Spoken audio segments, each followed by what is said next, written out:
Okay, we're streaming. All right. Welcome back. We're finishing Micah today, and I'm excited because the longer that these studies go on, the more I want to get into another book. Which means that the next book we have to cover is like Zechariah, which is like 14 chapters. So that one's gonna be rough. Because you end up reading the whole book like a dozen times by the time you're finished because of all the rereading you have to do in preparation for the chapter that you're working on. So anyway, uh, yeah, I don't have anything against Micah. I'm just ready for whatever's after Micah. On the bright side, this is probably going to be short. As you can see from your handout, there's only like 5 things to fill out. I don't have that many notes. And honestly, and you get this way in a lot of the minor prophets, is by the time you get to the end, a lot of what he's saying is stuff he's already said. And it's just a lot of sort of saying the same thing in a different way. And then at the end, he tacks on some positivity. Because very rarely do they ever leave things in a negative context. So it's going to be pretty short, which is good because I'm really tired. We passed out candy to like 1,000 kids last night, and that was tiring. So anyway, again, freezing to death while I was doing it too. That wasn't fun. Again, I feel like I've said this for a lot of Micah. There's not a great place to break the chapter. There's clearly like 2 sections going on here.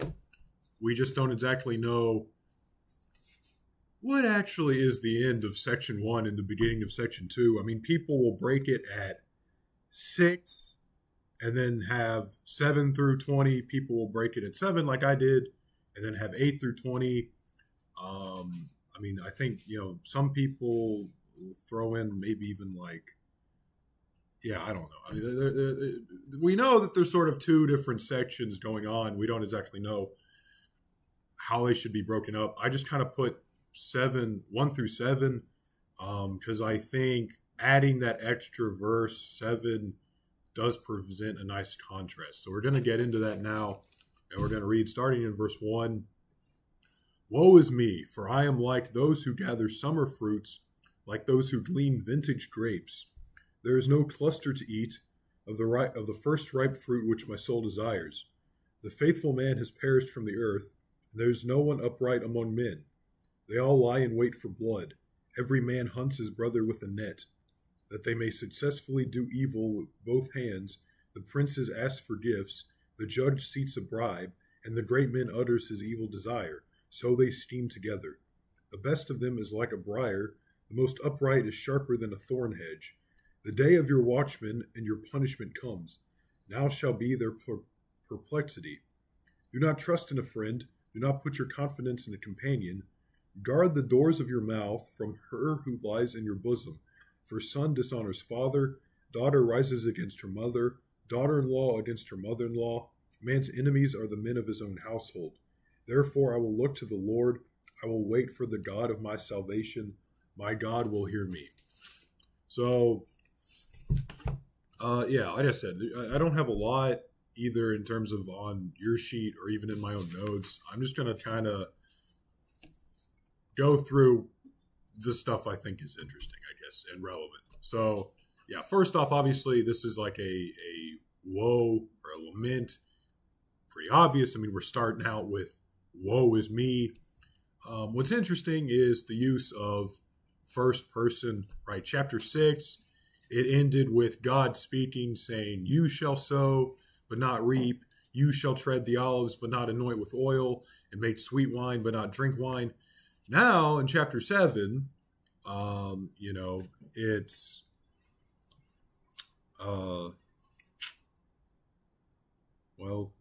I think that's later on in my notes. I'm jumping ahead of myself. Anyway, now we have the use of first person in chapter 7. The problem is we don't exactly know who's speaking. Whoever's words these are either speaking on behalf of all of Judah, or he's lamenting the disaster he himself specifically is befalling, as Judah is sort of collapsing around him. In either case, the speaker laments that the faithful man has perished from the earth. So, right, the first thing I sort of I put on your sheet is list the ultimate reason for the lament. Sort of the biggest reason is sort of lamenting that there's no righteous people left, right? Sort of reminiscent of Abraham, right? If there's this many righteous people left, will you destroy the city? If there's this many, and it gets down to like 10, and then, God destroys the city anyway. But that's really neither here nor there, right? The ultimate reason for the lament is the faithful man has perished from the earth. So, right, maybe this is coming from Micah himself, which is what some people have suggested. Then Micah is the one sort of lamenting here. Just as in chapter 6, God said that Judah would sow but not reap. Now, this lamenter, whoever he is comparing himself to one who gleans vintage grapes, but there is no cluster to eat of the first ripe fruit which his soul desires. That's what I was thinking of earlier when I got lost in my notes. Right, so the spiritual condition that Judah has reached, it's reached the point where it seems as though there's no righteousness left. There's no righteous people left in Judah. And we see, again, like I said before I started reading, we see much of the same of what we've already read, right? Verse 2 of chapter 7, everybody lies in wait for blood. We've already sort of seen Micah call this out. In chapter 2, he calls out the people building up Zion with bloodshed and Jerusalem with iniquity. And that's verse 10 of chapter 2. The next verse of chapter 2, verse 11 says, her heads judge for a bribe, her priests teach for pay, and her prophets divine for money. And then in chapter 7, this lamenter describes the state of Judah as one in which the prince asks for gifts, the judge seats a bribe. So, right, I read specifically in chapter 2. We're also reading in chapter 7, which is one of the reasons why, again, this is probably going to be pretty short. All right, we've already read about the corrupt justice system that Micah's calling out. And what's interesting about chapter 7 is, almost this state of paranoia that we start reading about once we hit verse 5. Right? Do not trust in a friend. Do not put your confidence in a companion. Guard the doors of your mouth from her who lies in your bosom. Right? Almost a sense of, paranoia. I can't trust anyone.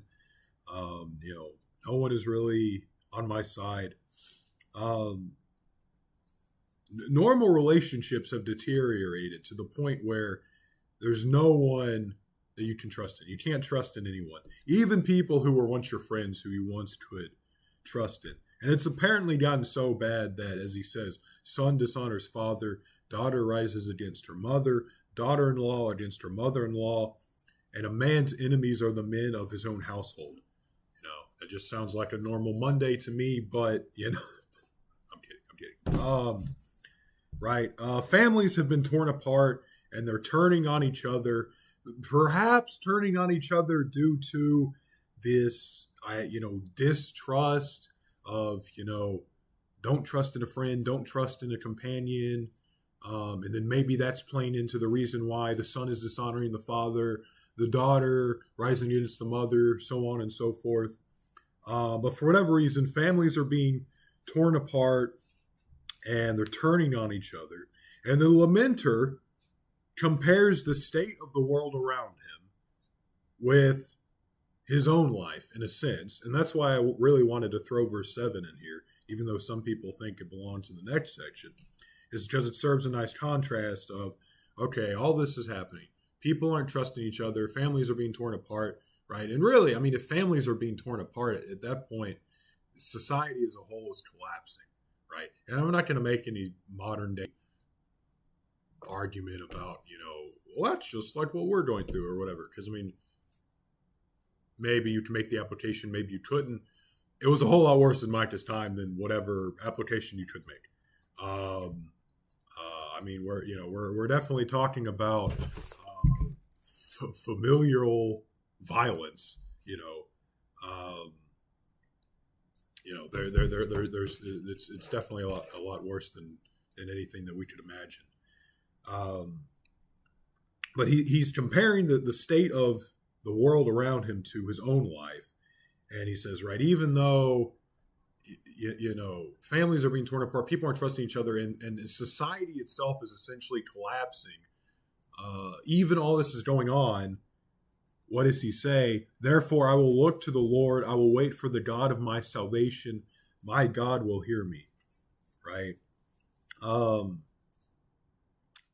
So, right. The main reason for the lament, the ultimate reason is, right, he's lamenting the fact that it seems like there's no righteous people left.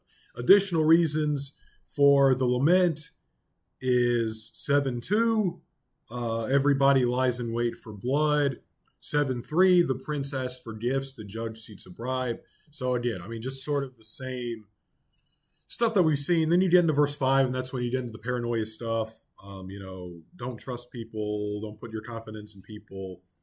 Verse 6 is where you get into the family stuff. Families are turning on each other, all this. So that's really all there is to there. And then I put New Testament reference, right? This section is quoted by Jesus in Matthew 10:21. Jesus says, now brother will deliver up brother to death, and a father his child, and children will rise up against parents and cause them to be put to death. So this theme of family distrust, family violence, it's used by Jesus. And verses 25 and 26 of Matthew 10, Jesus even quotes directly from Micah chapter 7, verse 6. Okay.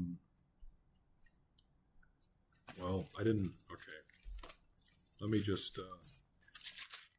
flip here. Micah 10, 25 and 26.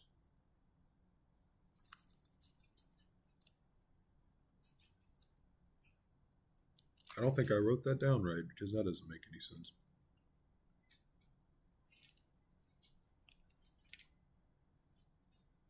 I don't know. Anyway, he quotes directly from Micah 7, verse 6, talking about the, son dishonoring father, daughter dishonoring mother, all of that.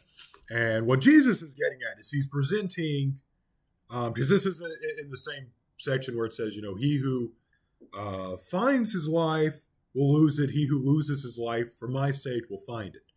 That's in verse 39. So in this whole section in Matthew, Jesus is presenting losing one's life, which includes rejecting family bonds in favor of serving Jesus fully, right? Because I preached on before, anything that prevents you from fully serving Jesus, you have to get rid of.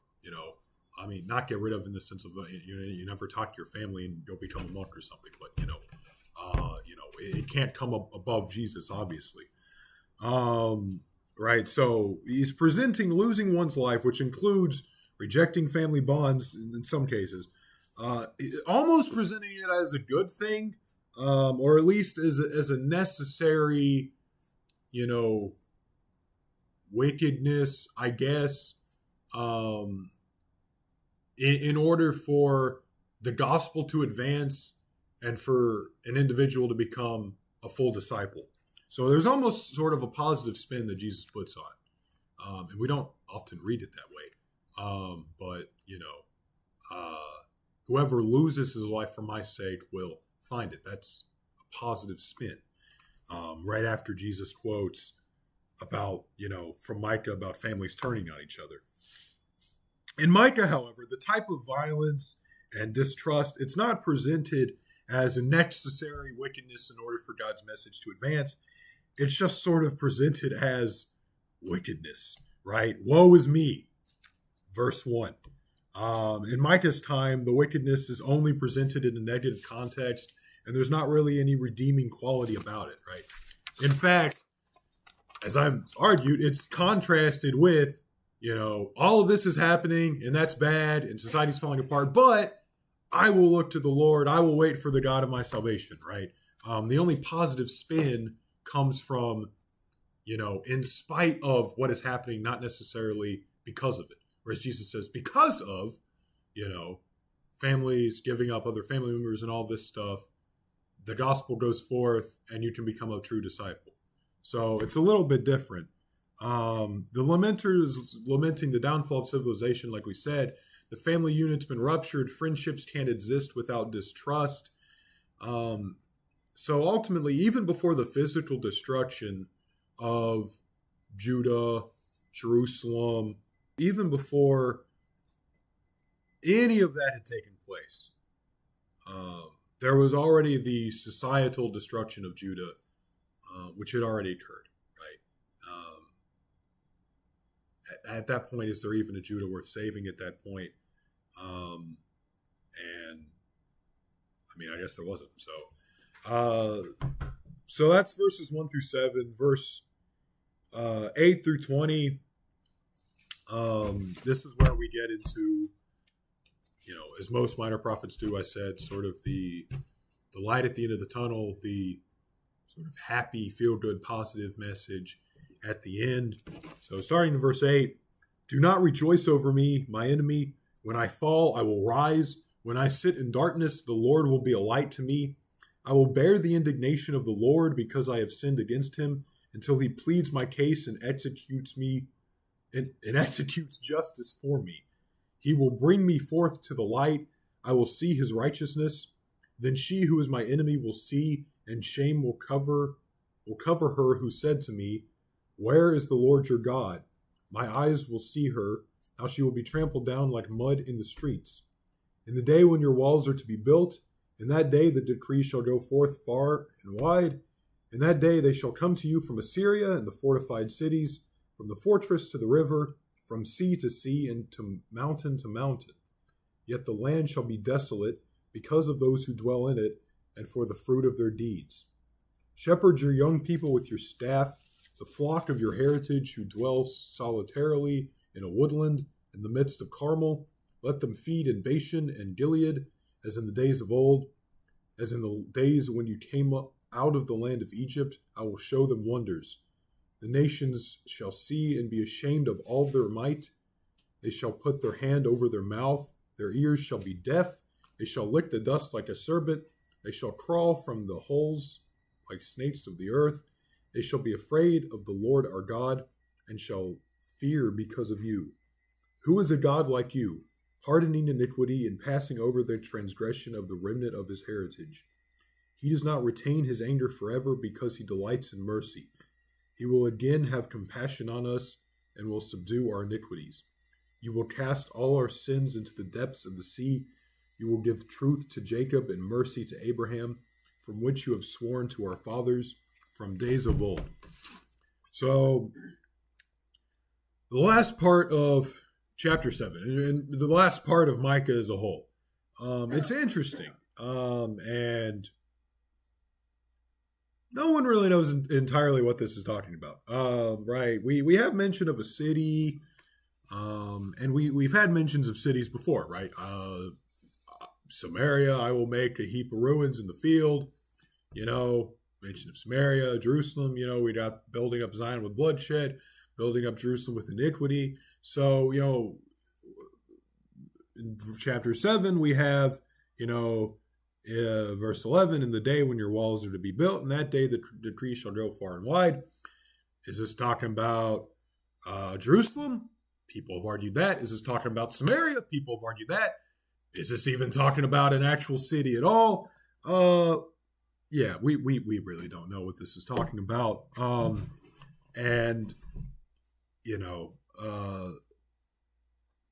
Recognizing the range of scholasticism on this, I'm not going to try to argue what this is or isn't. Right? If the prophecy is localized, which all prophecy is localized, so it is, then we would think that this would be talking about Jerusalem. Although we have mention of, walls being built we never have mentioned of walls being destroyed, as if it's already assumed that the walls are already destroyed, which has led some people to say, well, this is talking about Jerusalem, but only if this was added, later during the exile. In which case the lamenter wouldn't be Micah, but somebody else. There's that train of thought, and nothing necessarily jumps out to make us even think that that's necessary. Verses 1 through 6 and possibly 7 are set in the present time, with the lamenter, whoever he is, lamenting the present evil. And then verse 8, in the New King James, it says, when I fall, I will arise, and when I sit in darkness, the Lord will be a light to me. So if you're only reading this, you would think, this is referencing a future event. So if it's referencing a future event, then, this is talking about like the future rebuilding of Jerusalem's wall, after the fall of Jerusalem. But the verbs are actually, present. It's not necessarily when I fall and when I sit in darkness, but I sit and I fall, right? I fall, I will arise. I sit in darkness, the Lord will be a light to me, right? So the lamenter is speaking in the present. If verse 8 is a city and not a person, or not like a metaphor, then the city falls and, the city sits in darkness, and all of this is contrasted in the day in which the walls are rebuilt. But we have the issue of which city, because again, Jerusalem is not mentioned by name here, which is odd because, he's mentioned Jerusalem. He's name dropped Jerusalem several times before. Why doesn't he just name drop it here if that's what he's in reference to? Perhaps there would be no need to mention the destruction of the walls if this had already occurred. He doesn't name drop Jerusalem, but he does name drop 3 places, right? Carmel, Bashan, and Gilead. And all these 3 places are associated, not with Judah, but of the northern kingdom of Israel, which is why some people think that this is actually talking about Samaria. If this is talking about Samaria, then, right, maybe this was given in Micah's time. But when it comes to the rebuilding of walls, we often associate this with Jerusalem. We don't necessarily associate this with Samaria, right? We have entire books of the Bible, wink, wink, nudge, nudge, associated with rebuilding the Jerusalem walls. So,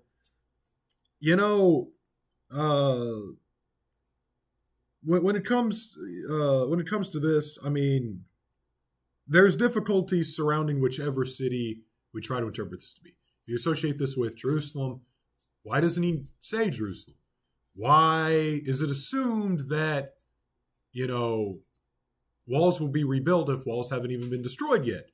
Unless you want to place this in the exilic period, in which I guess you could do that, but then you would have to give an argument as to why you're actually doing that.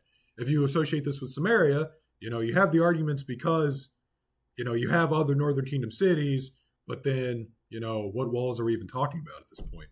So, there's problems with whichever city you want this to be. But the phrase in verse 10, your God, verse 10, where is the Lord your God, right? The way that that's written in Hebrew, right? The feminine singular, I think, is, often, maybe almost always associated with Jerusalem. So that's a point in favor of Jerusalem. Verse 11 is the same thing with the your walls, right? The feminine singular. So people say, well, this has to be about Jerusalem and the Jerusalem walls. So if this is Jerusalem, despite the places listed in verse 14, how is this relevant? Assuming that this was written in Micah's time, or given in Micah's time, and assuming that this is about Jerusalem, how is this relevant to an audience that has not even witnessed the destruction of those walls, let alone would be worrying about the rebuilding of these walls, or anything like that, right? What is the the relevance or the significance, as I wrote on your handout, for the original audience, right? I mean, it's kind of someone came today and said, well, we're gonna rebuild First Baptist Talala after that fire, and you're just like, what fire? What are you talking about? Are you like gonna light our church on fire or something? It's like you're putting the what's gonna happen after the destruction before the destruction itself, which is really awkward. Ultimately, like I said, we don't really know what this is talking about. What city, even really who's saying this. But we do know what the original audience can glean from this, right? And we only find that really in verses 14 through 20, and then really like when we get to verse 18. So, 14, the lamenters praying and asking God to be a shepherd and to feed his people, as in the days of old. He's asking for wonders which will put the nations to shame. And like I said, regardless of who's speaking or whatever city this person has in mind, if he's even speaking of an actual city at all, ultimately, the relevance and the significance is found in 18 with the words, "Who is a God like you, pardoning iniquity and passing over the transgression of the remnant of his heritage." Right? He does not retain his anger forever because he delights in mercy. He will again have compassion on us and will subdue our iniquities. You will cast all our sins into the depths of the sea. You will give mercy to Abraham, which you have sworn to our fathers from the days of old. So that's the takeaway for anyone. People in Micah's day, people in the exile, people, us today. Though this present reality is suffering, which is, that's the thesis statement for Micah, is the present reality is suffering. Right? Though the present reality is suffering, right? Everyone wants to kill each other. No one can trust each other. The family unit and society as a whole is like collapsing. Even maybe the physical city itself is destroyed, because you have some sort of like rebuilding mentioned in the last half of this, all of this terrible stuff that's going on in the present, right? For the remnant of his heritage, the future is the forgiveness of the sins that caused all of this, right? The sins that caused all of the, destruction of the city, and then obviously, killing people and not, turning on your family is a sin in and of itself. So, the future for the remnant is the forgiveness of sins. Micah, or whoever's speaking here, he ends on a positive note. And the very last verse of Micah says, "You will give truth to Jacob and mercy to Abraham, which you have sworn to our fathers from days of old." John 1:17 says that for the law was given through Moses, but grace and truth came through Jesus Christ. So, this is sort of your application for the evening, which is also the last question on your thing. What better reality do Christians cling to? What better reality than the original hearers? Do we as Christians cling to? And the answer is, we have pardoning of iniquity through the death of Jesus Christ, right? We don't have, forgiveness of sins and the pardoning of iniquity in the sense that they do, right? Because we have a Savior who died and rose again, and now is, because he was tempted in every way as a man, he is advocating for us and praying for us, to the Father on our behalf, right? We have a better reality than a better present reality that we're living in now than the future reality that the people in Micah's time could only hope for, right? And we see a lot of this application that I've made because it's there in the book of Micah, right? The fulfillment of the promises given to Abraham and Jacob that the recipients of Micah 7 were clinging to is ultimately found in Jesus Christ, right? Who is a God like you, pardoning iniquity, passing over the transgression of the remnant of his heritage, right? We're not hoping in a time of future forgiveness, Micah 7. but we're clinging to a forgiveness which has already been given through Jesus' death and resurrection. And so our present reality is even better than the future reality that can only be hoped for the hearers of Micah chapter 7. So anyway, are there any questions or comments? That's pretty much all I got.